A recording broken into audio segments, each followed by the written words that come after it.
Not only does the incompetent finance minister not know the inflation target, she doesn't know that you lock in low rates when you have the chance. Remember, the Prime Minister was saying, don't worry, we can double the national debt because interest rates are low. Yep. Glenn, problem is, I told him at the time that they should lock in those rates for 10 years or 30 years with long-term bonds. It turns out they didn't do that, and now $400 billion of that debt will roll over into these higher rates, forcing Canadians to spend more on interest than on health care. Why did he hire the worst mortgage broker in the world to be our finance minister? Mr. Speaker, it's clear that the Conservative leader is in a grouchy mood today. And I think we all know why.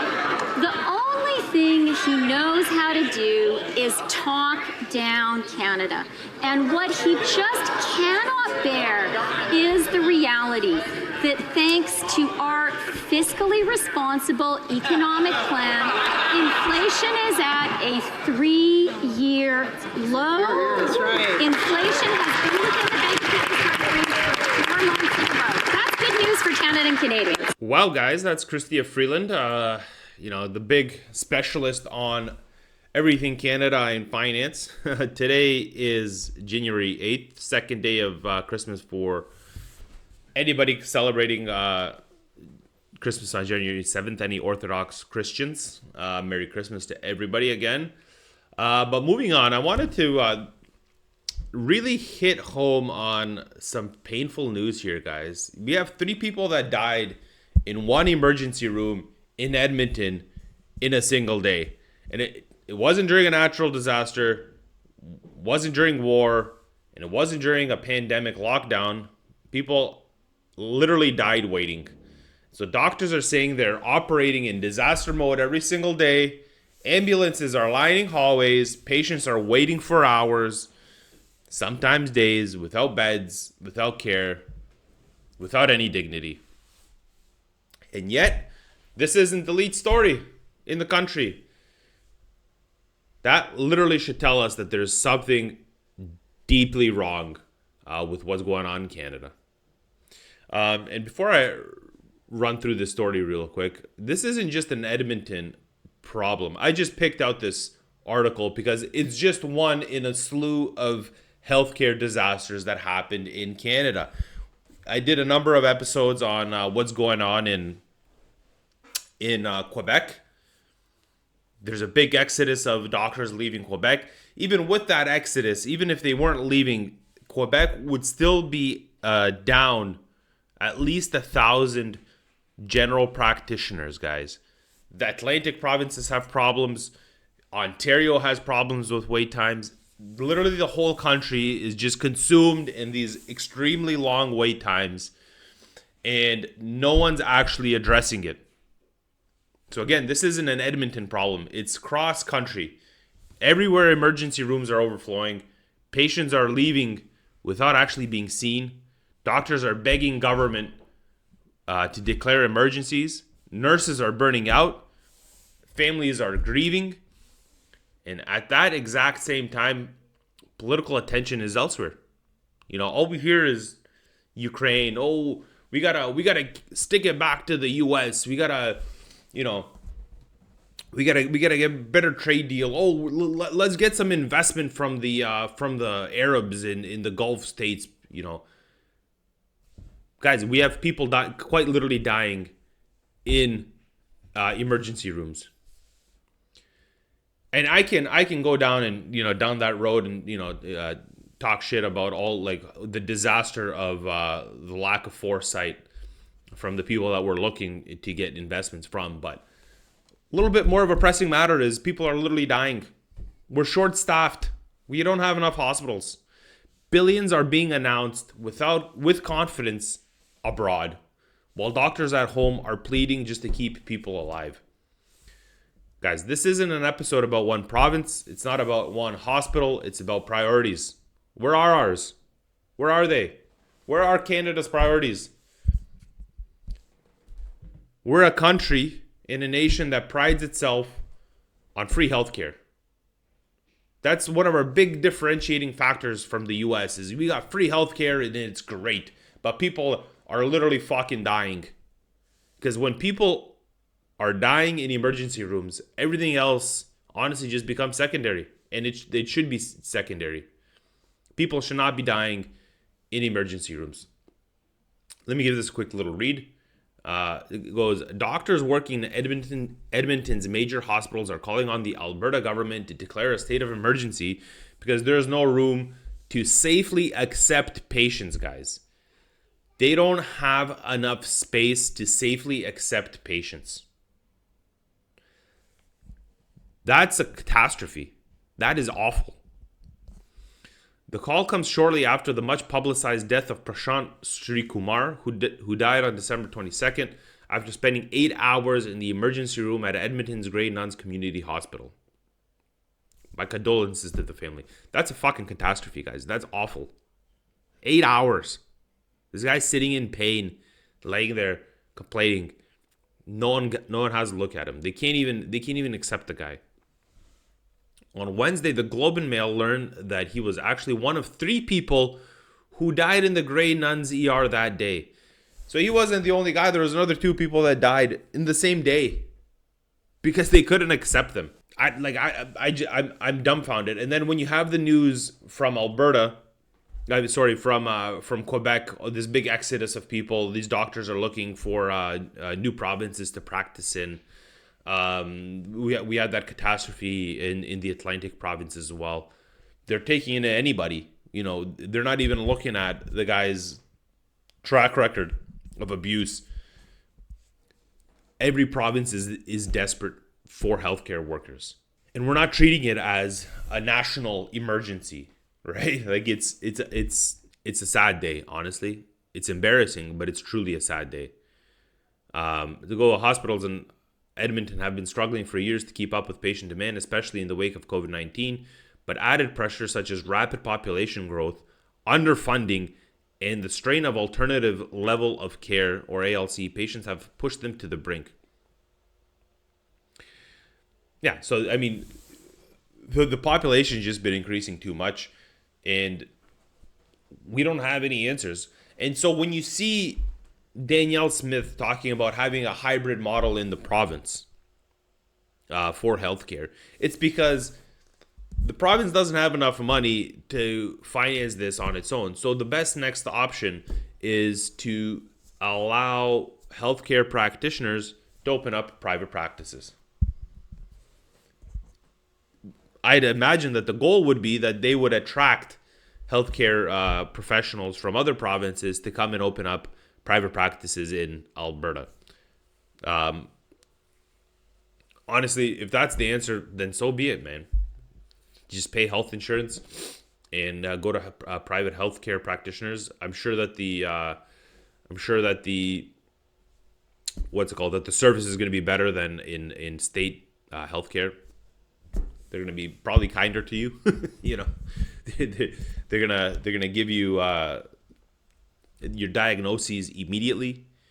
So yeah, I don't know what else to say about that. I know that, for instance, my brother, who tore his ACL, was on a wait list to get scanned for a year in Ontario.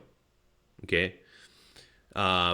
He didn't end up getting scanned, but after the scan, the doctor told him that it would take about a year for him to be on a wait list before he could actually be seen by a doctor. And then it would probably be another year, he said, before the actual surgery would happen. So what this guy did was he literally got on a plane and he flew to Serbia, and for 20 euros, he got an MRI on his knee, and he booked a private hospital visit, the checkup for his knee the week after, right? 50 euros checkup, and the surgery was 150 euros. He got it done in the same month.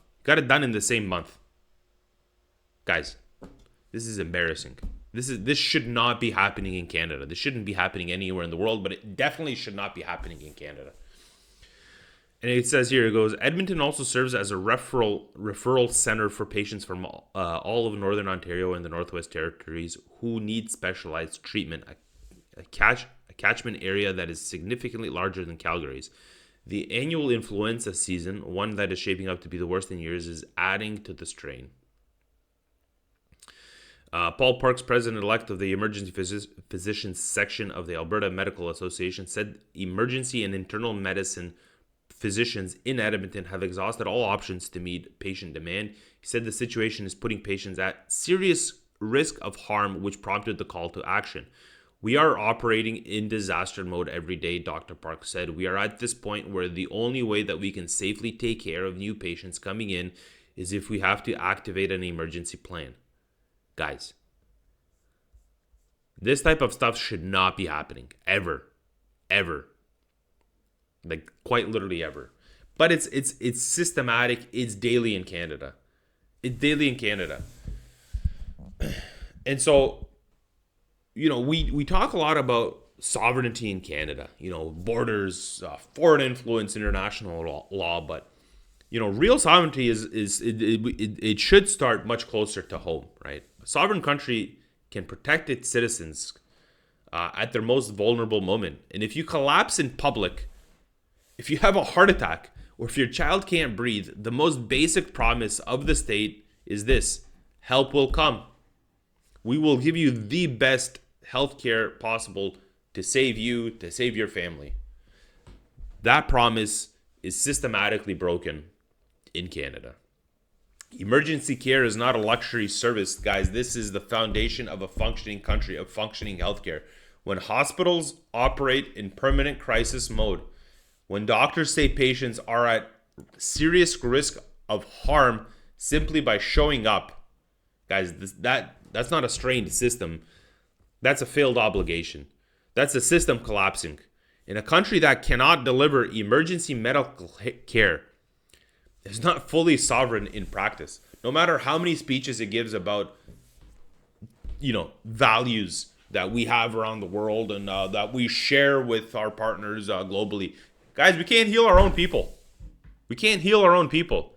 And this is where the discomfort sets in, because Canada has committed over $20 billion to Ukraine since the war began.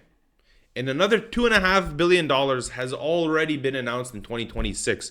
And that $2.5 billion for 2026 is literally to get them creditworthy. Who gives a fuck if the Ukraine is creditworthy? If they can take out loans from the World Bank or the IMF? We have people dying in hospitals. We have a staff shortage, a serious one in Quebec. Like a very serious one in Quebec. Clearly another serious one in Alberta. It's the same thing in Ontario. It's the same thing in the Atlantic provinces, guys. Those commitments moved quickly. It was like an executive order from the president of the US. They were decisive, and they were framed as moral imperatives. Now compare that urgency to what we're seeing in healthcare. There's no urgency in Canadian healthcare. Doctors in Edmonton are asking for emergency powers. They're asking for surge funding. They're asking for staff, beds, and coordination. And they're being told the state of emergency would add nothing. Guys, we got to think about that. That's messed up. So we can mobilize money globally with speed and, very decisively. This is the vision. This is how we're going to help, people across the world. But when Canadians are dying in emergency rooms, the response is, it's cautious. We gotta see how this is gonna play out. Delay. If a province is trying to have a hybrid model, private and public healthcare, they get shit on. There is such blowback to Danielle Smith for the hybrid healthcare model in Alberta that she was pushing. Guys, this is not an argument against helping others. It's an argument quite literally for honesty. If resources exist everywhere except where Canadians are dying, then this is not a funding problem. We're choosing this. We're choosing not to help Canadians, to help our own citizens. And governments are showing exactly what they prioritize. Some fictive international relations that God knows how much Canada's actually going to get out of it.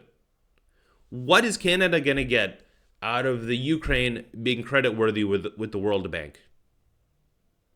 When we have 3 people that died in the same goddamn day in Edmonton. 3. Guys, we need to ask ourselves a simple question. Who is responsible when people die waiting for healthcare? That's a serious question. Who is responsible? The province blames population growth. Okay, the federal government blames jurisdiction. Health authorities are blaming restructuring. Ministers issue statements and no one resigns. It's like that meme where you have like the 5 Spider-Mans pointing fingers at each other, you know? Like frontline doctors are afraid to speak publicly. Administrators hide behind process. Politicians rotate portfolios before consequences land. Over the last 4 healthcare ministers of health of Canada,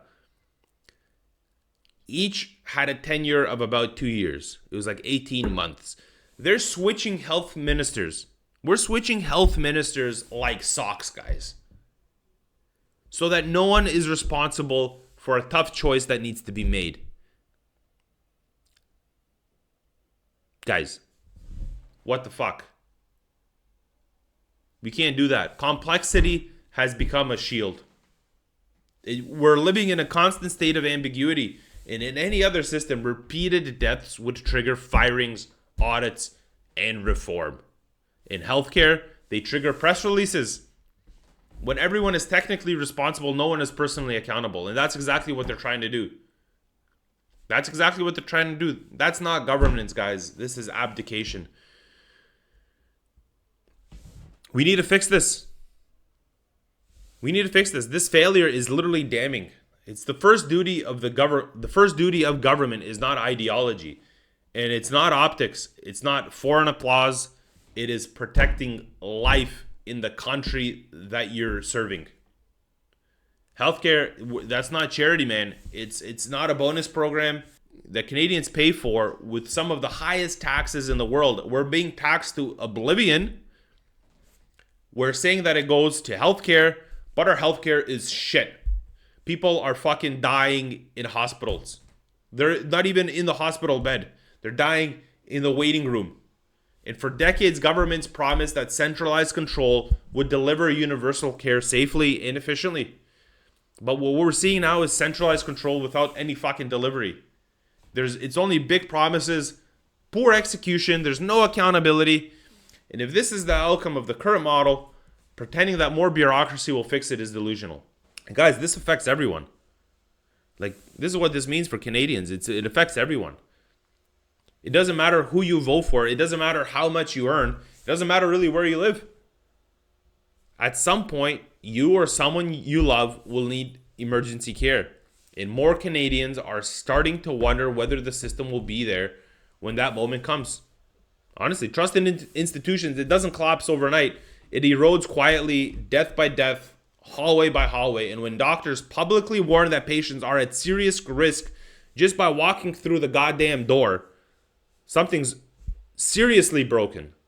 Guys, 3 people died in one emergency room in one day. And it not because medicine failed. And it's not because doctors failed. It's but because the system failed. Our government failed. The Liberals failed. And we can point fingers at them because they've been in power for over a decade. A country that can wire billions abroad but cannot staff an emergency room has lost its sense of priority. A government that treats emergency room deaths as unfortunate headlines instead of national emergencies has abandoned its first duty. It's not about left versus right, it's about life versus neglect. And the Liberals have been neglecting life. Until someone is held accountable, until priorities are reordered, guys, until emergency care becomes non-negotiable again, this is just going to keep happening. And Canadians will keep paying the price with their lives. That's a scary crisis that we're living through, guys. Tell me what you guys think in the comments below. Please like, share, and subscribe. Stay informed, stay curious, and God bless Canada. This is Canada. Maple syrup and like Captain say, ay, kick your ass all hockey season, ay, ay. Now teach me riding horses, ay, yeah.